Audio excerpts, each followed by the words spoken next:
I know, it's just Novotel though. He wasn't stealing. He was on reception, and we went to Warsaw, and it was after Christmas. It was in March, and he was still on the reception. I said, "Can I have it?" And the Nice. woman just kind of didn't know what I was saying, so I took it. That's cute.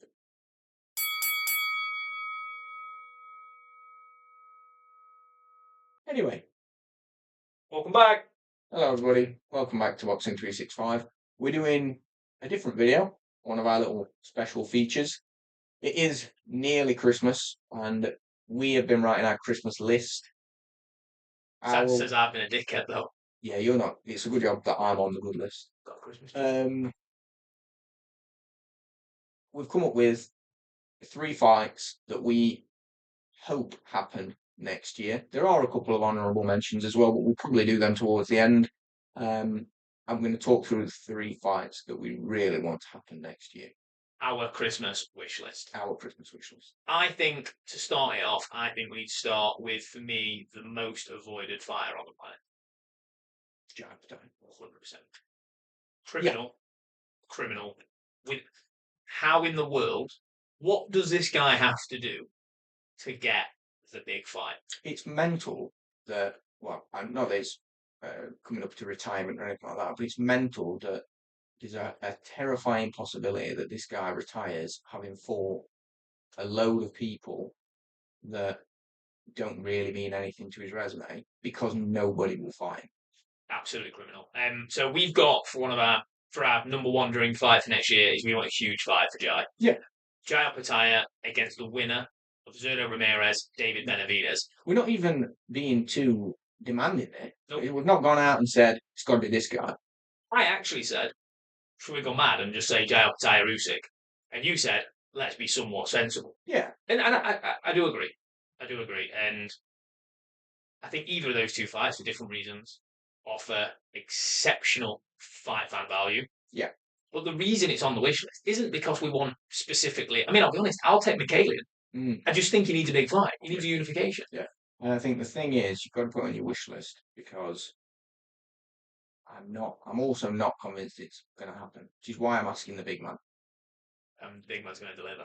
The big man is going to deliver. This is the big man. This is the big man. This is big man. Big man. And I think, like I said, the terrifying possibility is Jai Opetaia ends up being one of those fighters you go, wow, he was really good. What if? But nobody fought him, so we didn't actually know. Why does he keep having to fight people that shouldn't really be? We saw it in his last fight. He like broke one of his vertebrae or something. Hospitalized him.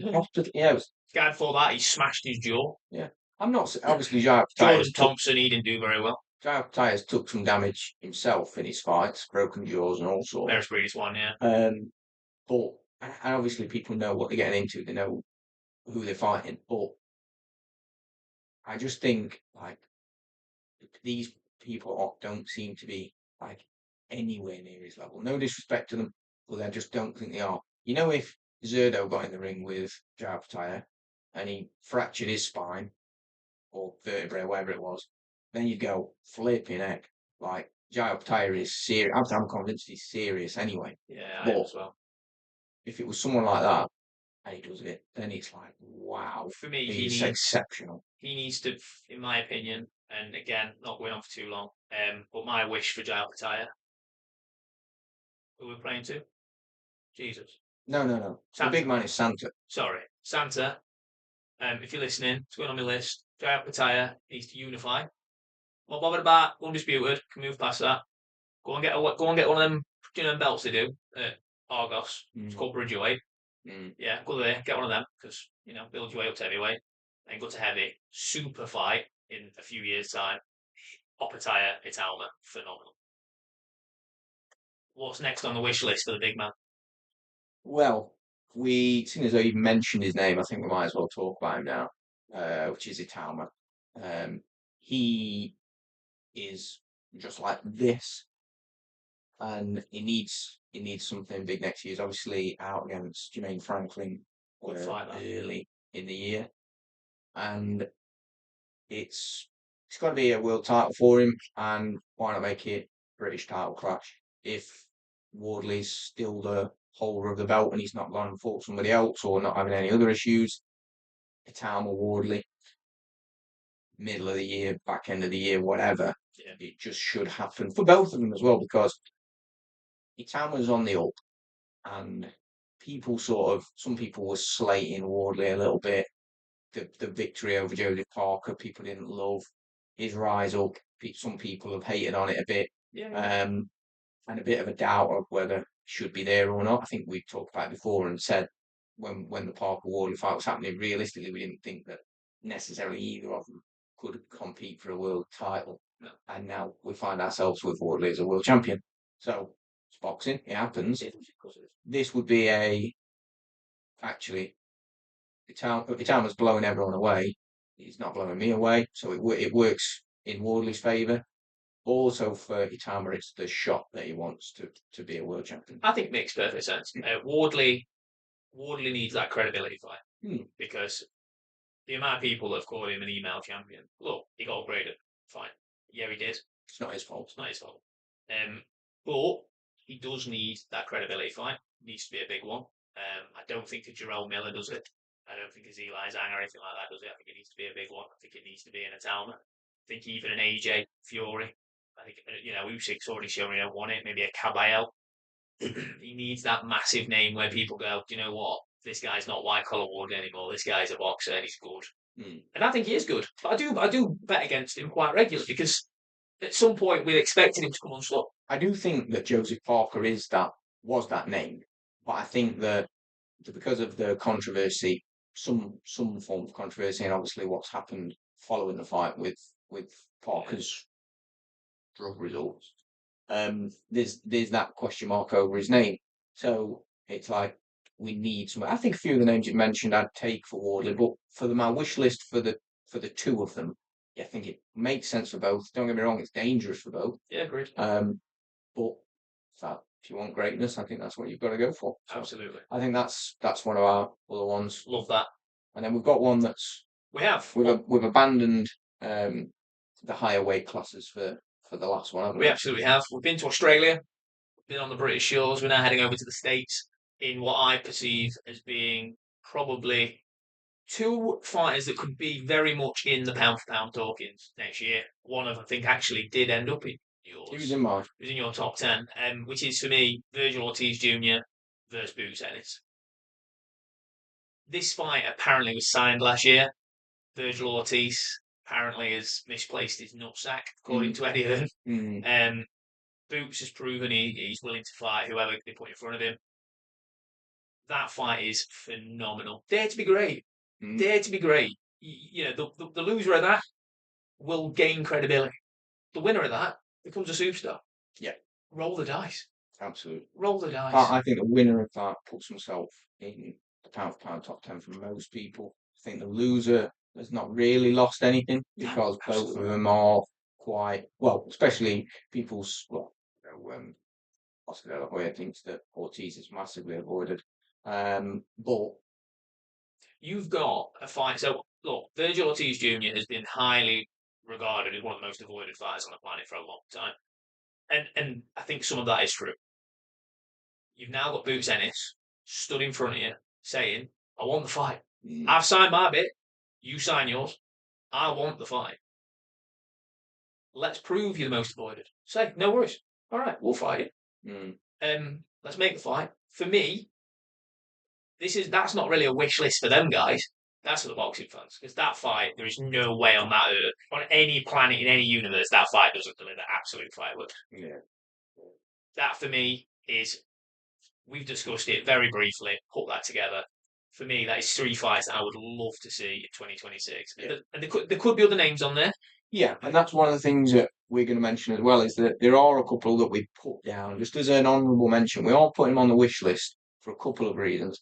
The first one is Inoue and Nakatani, because fairly convinced with Nakatani's step up to Super Bantam, it's probably going to happen. There's been fight posters released and all sorts from Ring Magazine, from Riyadh. The realism of it is that fight probably already made. Yeah, it's in the workings, isn't it? It's probably going to happen. So it can't go on the wish list for us because it's probably going to happen. But Santa, make sure it does happen. Otherwise, next year I'll be writing a different list. I'll be coming down your chimney. Yeah. Yeah. And the other one was AJ Fury, which I feel like that could have gone on people's Christmas wish list for the last 10, 12 years. yeah, well, maybe decades, a bit long. No, decade's probably right. You Think think? about it. Yeah, I was 100%. going to say, I think with Fury's resurgence in the last 5, 6 years, Yeah, and probably. fighting big Yeah. fights, and same for AJ. Obviously, a couple of losses in that period, but fighting big names still. Everybody would have loved to have seen it. Like everybody would have wanted to have seen it over the past 5 or 6 years. So it's not going to stay on because also Turkey probably might be making it happen. You're starting to see the obvious signs of some rumblings. Fury posted his little video.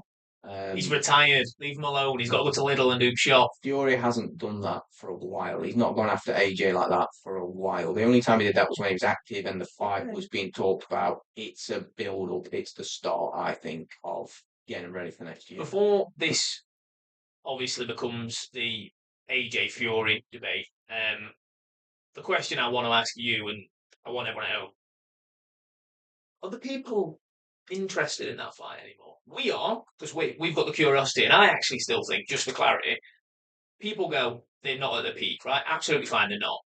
But Fury and AJ still have to sit within Fury and AJ still are top 10 heavyweights. Top 10 Yeah, of all heavyweights. The British.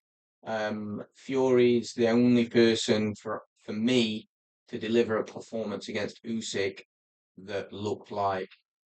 I actually think I was on the wrong side of the argument in not both fights. I think in the first fight, I was on the wrong side of the argument. I thought Fury might have done it. Yeah. And so I was probably rooting for the Brit a little bit there as well. I don't mind Fury, but how can people say that he's past his best for me? He's lost twice to Usyk, but very good fights. Close, More convincingly, I would say the second fight that Usyk won. But for me, he's the only person to make it look that hard for Usyk. I think as long as both of them have a fight in the interim to prove that level. So yeah, just make sure he's still there. So Fury's rumoured to be fighting Makhmedov. Banging fight, dangerous fight. And a lot of people go, why would you risk it? Well, it's not. You're building the fight. If you're good enough to beat Makhmedov, then the fight's worth making. Yeah. AJ, there's no rumoured opponent yet, because obviously he's got a really serious fight to deal with at the minute. But this fight's out there for him. Yeah. You know, a top 10, top 15 heavyweight. Whether that be someone of Makhmedov's caliber, maybe they put him in there with a Zhilai Zhang. Jarrell Miller, that fight's obviously always had beef, and there's been rumours that he signed a match for him.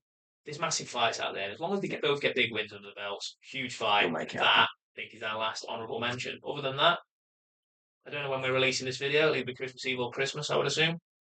I might do it before then. You can do you don't do your Christmas list on Christmas Day. Yeah, because then Santa's already been. Yeah. It's a good point, actually. I need to be 23rd. But Christmas Eve is too late. If I don't speak to you before, have a wonderful Christmas. Don't have a Happy New Year, so we'll speak to you before New Year. Yeah. So don't do that yet. Don't do that just yet. Make sure to like, subscribe to YouTube. Head over to TikTok. Lots of good short form content. We are now on Instagram, which is growing quite nicely. We will at some point probably venture into other social media platforms, but just make sure to continue commenting, engaging with the channel. And as you all know, we will always try and respond to you. If we don't, it is genuinely because we've missed it. Yep. Other than that, guys, that's me. Yeah. Anything else? Nope. Just thank you as always. Have a nice Christmas, and we will see you towards New Year.